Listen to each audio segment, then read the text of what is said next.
Pernahkah kamu ingin menyelam ke bagian samudra yang paling dalam?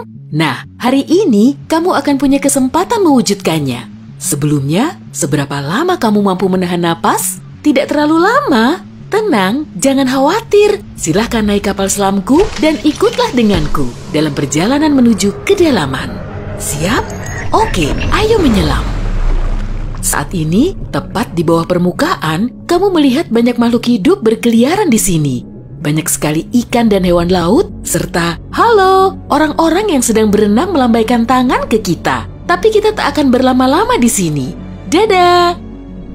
Pada kedalaman 20 meter, ada dunia baru yang terbuka di depan matamu. Terumbu karang dangkal tumbuh dengan indah tidak jauh dari pantai. Dan hey, kita bertemu banyak orang lagi di sini. Tapi kali ini, mereka adalah penyelam scuba.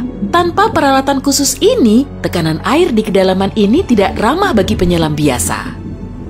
40 meter adalah kedalaman tempat kita berpamitan, bahkan kepada penyelam rekreasi. Ini adalah batas maksimum yang diizinkan untuk mereka. Selamat bersenang-senang, teman-teman. 60 meter, dan kita bertemu orka pertama. Paus ini mendiami perairan yang relatif dangkal di hampir semua laut dan samudra di dunia. Tahukah kamu bahwa orka adalah predator puncak? Artinya, orka tidak punya musuh alami dan tidak ada yang bisa mengalahkannya. Pada kedalaman 70 meter, kita bertemu dengan hiu paus, spesies ikan terbesar yang diketahui dunia dengan berat mencapai 60 ton. Umurnya pun lumayan panjang, semoga panjang umur selalu ya. Hiu paus bisa hidup sampai sekitar 130 tahun. Sekarang, lihatlah keluar. Jika kamu melihat penyelam scuba, artinya dia adalah seorang profesional. Karena pada kedalaman 100 meter, mereka harus sangat berhati-hati agar tidak terkena penyakit dekompresi. Penyakit ini terjadi jika kamu naik terlalu cepat ke permukaan.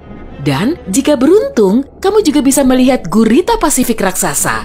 Dia tinggal di perairan dingin mulai sedalam ini dan sampai kedalaman 2000 meter. Sekarang, kita memasuki bagian samudra yang gelap. Pada kedalaman 150 meter, hanya 1% cahaya dari permukaan yang sampai ke sini. Sisanya diserap oleh air. Segala sesuatu yang lebih dalam dari sini akan menjadi semakin gelap. Hei, lihat! Pada kedalaman 200 meter, ada oarfish raksasa yang mengitari kapal selam kita. Makhluk ini diyakini sebagai penyebab dari semua penampakan ular laut. Dan banyak yang salah kaprah. Terkadang, mereka berenang ke permukaan dan menakuti para pelaut dan perenang. Tidak heran, panjang ikan ini bisa sampai 11 meter. Pastinya cukup untuk membuat bulu kuduku berdiri. Oke, sekarang kita berada di kedalaman 300 meter. Dan sebentar, makhluk besar apa yang ada di luar sana itu? Oh, aku tahu, itu kepiting laba-laba Jepang. Kamu bingung kenapa laba-laba? Tuh, lihat saja kaki mereka. Dan jawabannya akan datang kepadamu tanpa butuh petunjuk lain. Omong-omong, kaki-kaki ini juga yang mendominasi ukuran makhluk ini. Tubuh kepiting seperti ini biasanya hanya selebar setengah meter. Mari masuk lebih dalam. Dan di kedalaman 500 meter, kamu akan melihat paus biru terakhir. Tidak, bukan paus biru terakhir di dunia. Maksudku, ini adalah jarak terdalam yang bisa mereka tempuh. Paus biru tidak benar-benar perlu menyelam sampai sedalam ini untuk mencari makanan yang sudah berlimpah di perairan dangkal. Tapi mereka masih mampu. Sepertinya mereka hanya ingin memamerkan kehebatan. Mau bagaimanapun, mereka adalah makhluk terbesar dalam sejarah bumi, baik di samudra maupun di darat. Shh, kamu mendengar ini?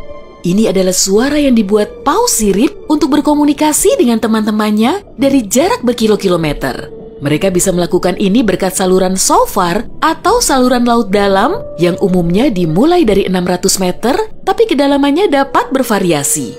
Ini adalah lapisan air yang kecepatan suaranya paling rendah dan gelombang suara dapat bergerak ribuan kilometer sebelum menghilang. Pada kedalaman 830 meter, kita telah mencapai titik tempat Burj Khalifa, gedung tertinggi di dunia. Tidak akan mungkin menunjukkan ujungnya ke permukaan jika diletakkan di bawah air. Hei, ayo kita coba. Sekarang kita memasuki bagian samudra yang sangat menarik. Di sini tidak ada sinar matahari dan banyak makhluk aneh berkeliaran. Salah satunya adalah cumi-cumi raksasa. Ya, yang luar biasa besar itu, dia mendiami kedalaman 900 meter. Bayangkan makhluk dengan mata sebesar frisbee. Paus sperma memburu monster ini, tapi mereka dijamin mampu melawan balik. Melihat mereka bertemu adalah pemandangan yang menegangkan. Dan disinilah kegelapan pekat akhirnya menyelimuti kita. Zona tengah malam. Tekanan di sini sangat besar, sehingga jika kamu entah bagaimana bisa sampai ke sini tanpa kapal selam, kamu akan hancur dalam beberapa detik. Dan lebih malangnya lagi, tanpa melihat apapun, pasti tidak mau kan? Kembali ke topik. Di kedalaman 1100 meter terdapat Mata Barat, salah satu gunung berapi samudra terdalam di dunia. Letusan terakhirnya terjadi pada tahun 2009 dan bahkan direkam oleh kendaraan yang dioperasikan dari jarak jauh.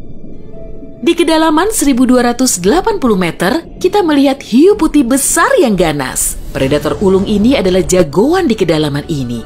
Penglihatan mereka agak buruk dan mereka bergerak menggunakan indera penciuman. Jadi, mereka sama sekali tidak membutuhkan sinar matahari untuk memburu mangsa.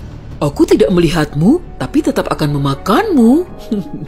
Selain itu, penyu belimbing, penyu terbesar di dunia, menyelam di kedalaman yang sama. Apa mereka sengaja menyelam sampai sini untuk bermain dengan hiu putih besar? Wah, lihat jala-jala besar itu. Kita sekarang berada di kedalaman 1500 meter, tempat metode penangkapan ikan bernama menangkap semua digunakan. Jala di sini akan diseret di sepanjang dasar samudra, menangkap apa saja yang kurang beruntung di sana. Mengenai seberapa merugikannya metode ini bagi kehidupan samudra, biar kamu sendiri yang menilai. Pada kedalaman 1830 meter, jika berada di Grand Canyon, kita akan duduk di titik terendah dan terdalamnya. Bayangkan semua curug di sana terisi penuh oleh air, maka seperti itulah pemandangan di sini. Nah, jika kita benar-benar berhati-hati, pada kedalaman 2000 meter, kita akan melihat ikan naga hitam. Makhluk yang bagaikan muncul dari mimpi buruk ini tinggal di bagian samudra yang dalam dan gelap. Dan percayalah padaku, lebih baik dia tetap di sana. Bentuknya mirip makhluk dari film horor dan aku lebih suka jika kita tidak berpapasan dengannya di permukaan. Pada kedalaman 2250 meter, kita harus berpamitan dengan paus sperma. Ini adalah titik terdalam yang bisa mereka selami. Dan mereka memang tidak punya urusan untuk menyelam lebih dalam lagi. Mungkin kalau mereka berburu ikan naga hitam, atau justru mereka yang diburu. Mustahil, perbedaan ukuran mereka terlalu besar. Panjang paus sperma bisa mencapai 19 meter, yang menjadikannya paus bergigi terbesar di dunia. Tidak banyak makhluk laut bisa melawannya. Semoga kapal selam kita punya lampu sorot yang kuat ya, karena tanpanya kita tidak akan bisa melihat keindahan terumbu karang samudra dalam yang super indah di kedalaman 3000 meter. Terumbu karang ini dapat ditemukan di setiap samudra dan sayangnya tidak bisa dilihat tanpa peralatan khusus untuk menyelam di samudra dalam. Oke, mari terus melangkah lebih dalam. Dan di kedalaman 3700 meter, kita mencapai kedalaman rata-rata samudra dunia. Mulai sekarang, perjalanan menuju kedalaman yang sebenarnya dimulai. Dasar samudra rata-rata telah kita lewati, jadi sekarang saatnya menyelami celah terdalam. Pada kedalaman 4500 meter, monster dari mimpi buruk terburukmu muncul di sini. Anglerfish misalnya, akan membuat siapapun bergidik ngeri.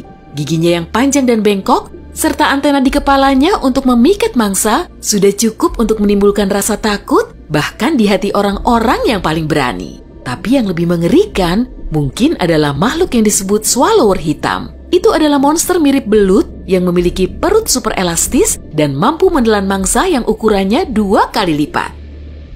Lihatlah ke bawah, dan kamu akan melihat bangkai kapal terdalam yang pernah ditemukan.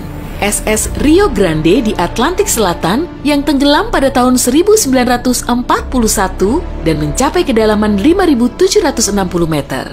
Tidak heran, kapal ini baru ditemukan 55 tahun kemudian. Sekarang, bagian samudra terdalam dan tergelap dimulai. Kita menyelam ke Palung Mariana. Menurut pengukuran resminya, Palung Mariana dimulai pada kedalaman sekitar 6.000 meter. Ini adalah area yang paling jarang dieksplorasi dan paling menarik bagi para ilmuwan dan petualang. Apa yang ada di dasarnya? Baiklah, kita akan melihatnya. Tapi selagi masih dalam perjalanan, aku akan menunjukkan hal-hal lain yang ada di sini. Misalnya, ini adalah ikan terdalam yang pernah ditemukan. Namanya ikan siput. Dan dia tinggal di kedalaman 7.900 meter. Tubuhnya tembus cahaya sehingga kamu bisa melihat menembus kulitnya. Ya, untungnya kita tidak mematikan lampu. Bentuk makhluk mungil ini ternyata sangat imut bagi makhluk yang mampu menahan tekanan sekuat ini.